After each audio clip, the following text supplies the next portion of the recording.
चतुर्भुज जगन्नाथ कण्ठशोभितकौस्तभ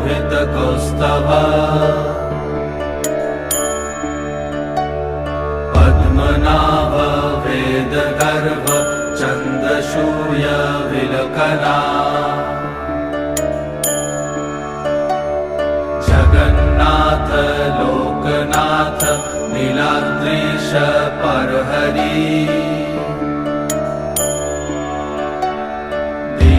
दीनबन्धुर्दया सिन्धु कृपालु जनरक्षक